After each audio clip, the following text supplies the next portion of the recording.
구독과 좋아요, 알람 설정 감사합니다. 오늘은 이제 최저임금 이야기입니다. 10월 1일 날 일본에서 이제 소비세가 8에서 10으로 올랐는데 그거 더불어서 최저임금도 올랐습니다. 그래서 이제 이게 일본에서도 화제가 됐습니다. 최저임금이 올랐다. 그런데 최저임금이라면 한국에서도 이제 최저임금 이것 때문에 난리가 나죠. 정답이 없어요, 여러분. 이걸 정답을 알고 있는 사람은 노벨 경제학상 받아요. 답이 없기 때문에 이걸 올리든 내리든 이걸 뭐 어느 수준 유지하든 유지하지 않든 무조건 싸움이 나요.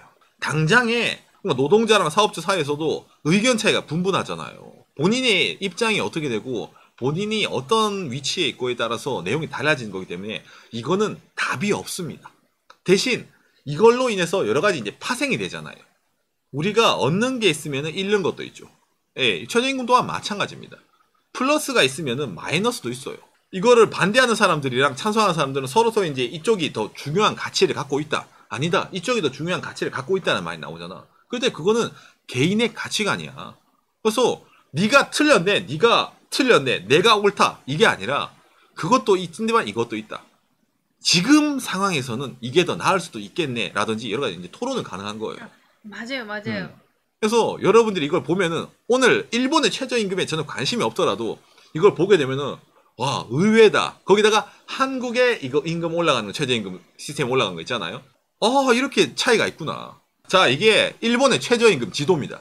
그러니까 여기 이제 동경, 이게 동경입니다. 박간애가 살고 있는 치바는 여기입니다. 그러니까 일본은 그 지역마다 다르네요. 그렇습니다. 일본은 지역마다 최저임금이 다릅니다, 여러분. 왜냐면은 지역마다 임대료 차이도 있고 그 다음에 이제 뭐 생활력 수준이라든지 임금 차이 기본적으로 생기잖아요. 물가 때문에. 그러니까 일본은 지역별로 차이가 좀 심합니다. 그래서 이제 동경이 이번에 1000엔을 넘겼어요. 이게 동경이거든. 그 다음에 이제 카나가라고 요코하마에 있는 동네. 그러니까 동경이랑 요코하마는 비슷하죠. 1013엔, 1011엔. 그 다음에 오사카 964엔, 오키나와가 788엔, 그 다음에 후쿠오카 840엔. 최저 787엔. 예, 최저 787엔. 카고시마입니다.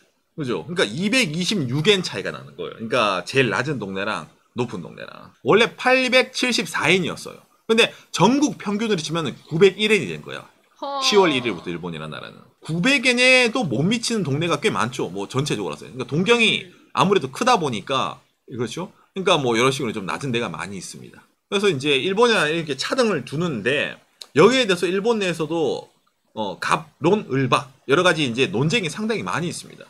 왜 지역으로 차등을 두느냐? 안 그래도 일본이라는 나라는 지방에 사람이 줄어들고 일손이 줄어들고 다 동경에 들어간다. 동경에 흔히 말하는 전입 인구 있잖아요. 동경으로 이사 오는 외부에서 인구가 동경은 매년 늘고 있습니다. 매년 느는 거거든. 근데 지방은 매년 줄어들어요. 반대방으로. 그러다 보니까 동경이 임금이 세다. 동경이 임금이 세니까 같이 일을 한다 치더라도 있잖아. 예를 들어 알바를 한다 치더라도 동경에서 하는 게 뭐 집값이 비싸다 하더라도 어차피 나는 쪼매난 집에서 원룸에서 살 거니까 상관없어요. 물가 어차피 지방에 있는 편의점이라든지 동경에 있는 편의점이라든지 가격이 똑같아요. 프랜차이즈 음식점 지방이라든지 동경이라든지 가격이 똑같아요란 말이야. 그렇기 때문에 동경으로 가면은 토탈 한 달 일하면은 그 소득으로 또 계산하면은 시간당 200엔 이상 차이가 나면은 뭐 하루 8시간 1600엔 한 달이면 뭐 야 이거 동경 가는 게 낫네? 라는 식으로 젊은 친구들이 생각을 하는 거야. 그래서 동경으로 더 집중이 되는 겁니다. 일본이라는 나라는 현재. 이게 상당히 문제가 되고 있어요. 그래서 여기에 대해서 이거를 전국으로 통일을 하자는 사람도 일본에도 물론 있습니다. 있는데 실제 그게 힘들어요. 왜냐면은 그러니까 소위 말하는 부동산 가격이 아마 제일 큰 이유 중에 하나죠. 임대료 있잖아. 집값이랑 임대료. 가게 하는 사람들도 박간에는 올해 초까지 여기 홋카이도라는 데 살았잖아요. 예. 여기 이제 방세 한 달에 6,000엔짜리 우리가 또 6만 원짜리 방세에 우리 살았단 말이야. 야. 주차비 필요 없고. 지금 생각하면 뭔가 무섭네요. 지금 월 6,000엔. 우리 집 주차비가 한 달에 10,000엔이 넘으니까 우리 자동차 월세가 오토이네프에 있는 집 우리가 살고 있는 그 집보다 임대료가 비싸단 말이잖아. 예. 그러니까 그렇게 생각하니까 그거 생각하면 오히려 야 이 정도도 높지 않냐라고 생각을 할 수 있는 거예요. 그래가지고 이렇게 지역별로 차별을 두고 있습니다. 일본이라는 나라는. 일본이랑 한국이랑 여기서 차이가 나죠. 한국은 다 똑같잖아요. 거기다가 어떤 식으로 일본이라는 나라가 최저임금을 올려왔는지 그래프를 하나 보여드릴게요. 2003년도부터 2019년도까지입니다. 이게 연평균 일본의 최저임금 성장 퍼센트입니다. 빨간 게 성장 퍼센트고 이거 파란 봉이 있잖아. 최저임금 금액이에요. 자, 그럼 보면은 일본은 2003년도에 전국 평균이 660 넘고 70 정도 되겠네요. 그래서부터 별로 안 오르다가 안 오르고 하다가 이제 조금씩 오릅니다. 하다가 이제 최근에 900엔 돌파입니다. 어떻게 보면 상당히 천천히 올랐어요. 일본의 나라는. 거의 안 오르요. 최근에 2012년도 아베 정권 시작되고 나서부터 좀 많이 올랐죠. 이게 아베 정권이 이제 아베노믹스 시작하면서부터 최저임금 올려가지고 경기 부양시키겠다, 물가 상승시키겠다. 그래서 이제 아베노믹스 때부터 팍 오르기 시작했습니다. 그래서 이제 최근에 이제 900엔대 돌파를 했어, 일본이라는 나라는. 자, 그런데 대한민국의 최저임금 한번 볼까요? 2010년에 이제 그 4,000원이었다가 지금 2019년에 8,350원이네요. 작년에 16.4% 상승하고 지금 이제 월 단위 환산이죠. 174만 5,150원. 주 40시간 기준 유급, 주휴 포함. 유급, 주휴 포함. 추미코 이거 알아요? 주휴 수당. 추미코가 슈큐 테아테 모르죠? 일본에 그렇죠. 없지 않아? 예, 일본에는 주휴 수당이 없습니다.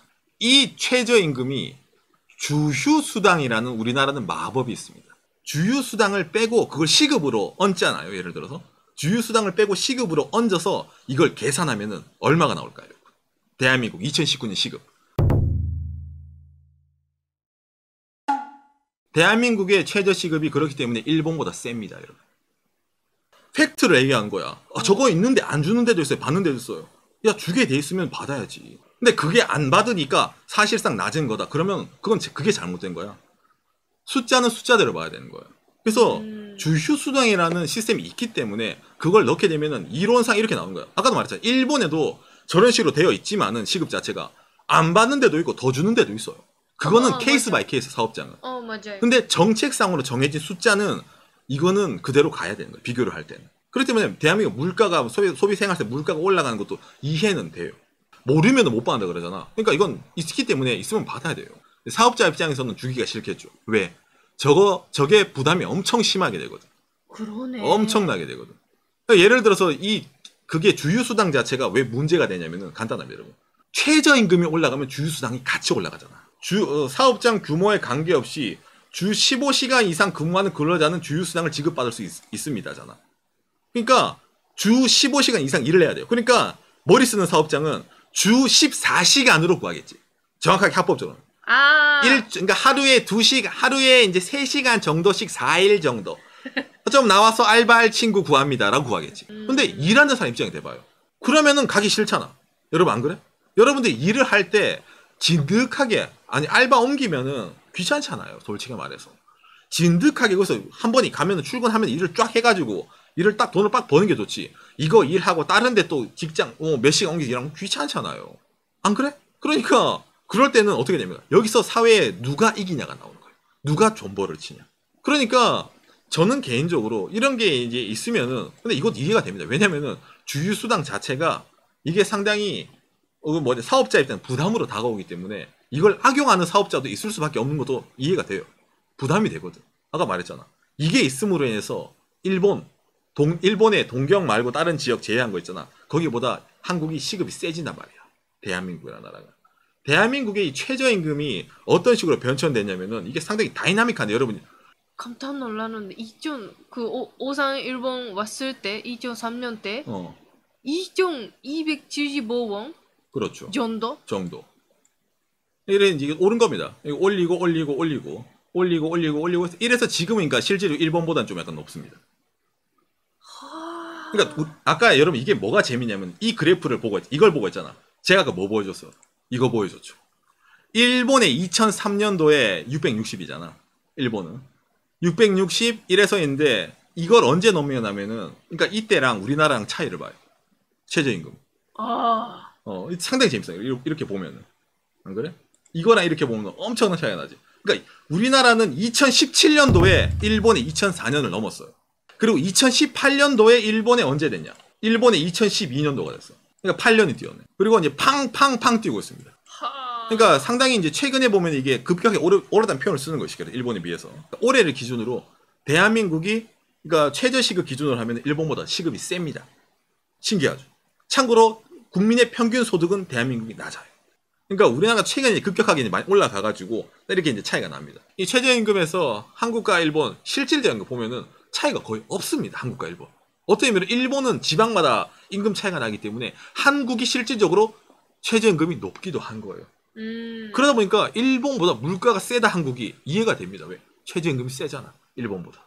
그래서 이게 한번 크로스가 됐죠. 일본이라는 이렇게 올라오다가 한국은 이렇게 하다가 이렇게 올라가잖아요. 최저임금. 일본은 이렇게 올라가고 있어요. 이게 이제 크로스가 됐어. 올해 크로스가 됐는데 앞으로 어떻게 될지 모르는 거예요. 여러분 그 한국은 경제수 보면 디플레가 오냐 이런 말 보잖아요. 급속하게 올랐을 때 올 수도 있습니다. 왜? 일본도 옛날에 이렇게 다가 한번 왔거든. 아무튼 그래서 한국이랑 일본이라는 게 물론 고용 형태도 다르고 소득세 구간도 다르고 그 다음에 한국과 일본은 지역마다 최저임금도 다르기 때문에 이걸 보면서 와 일본처럼 일본보다 우리가 더 오르니까 더 안 좋은 데가 아니라 일본이라는 나라는 저런 식으로 올렸네. 일본이라는 나라는 저런 식으로 알바가 해서 알바 금액이 올라가니까 니트족, 알바, 프리터족, 알바만 해서 사는 친구들 때문에 일소 문제가 생겼네. 사회적으로 그런 친구들도 있네라는 게 일본의 사회 문제예요 현재. 그러니까 우리는 그걸 보면서 아 일본이라는 나라는 저런 식으로 진행을 했을 때 이런 사회 문제가 되었구나. 그럼 우리나라는 앞으로 어떤 식으로 진행이 될까라는 걸 생각을 할 수가 있잖아. 이게 박간의 방송에 오늘 최저임금을 들고 온 이유 중에 하나입니다. 일본은 최저임금 뿐만이 아니라 이런 사회적 구조상으로 뭐 정사원, 비정규직부도 여러 가지가 있잖아요. 그중에서 최저임금 오늘 들고 온 이유는 지역마다 차별이 나서 와 우리 지역은 이렇게 낮아요 싸우고 그 다음에 알바가 높은 데는 난 알바만 해서 일을 정상원 안 할래요 라는 친구들 때문에 회사가 구직난이 생기기도 하고 여러 가지 문제가 있기도 한 거야 일본 내에서도. 그러니까 이 최저임금 올라가는 게 좋다 나쁘다가 아니라 오늘 방송 초반에 얘기한 것처럼 이게 정답인 걸 알고 있는 사람은 노벨 경제학상을 받아야 돼요. 박간의 오상은 오상 그것도 몰라요? 내가 노벨 경제학상 받을 정도의 경제학도는 아니잖아. 그냥 일반 경제학은 전공한 사람이지만 내가 그 정도 사람은 아니기 때문에 이런 식으로 양쪽의 차이가 있다라는 걸 얘기를 해줬습니다.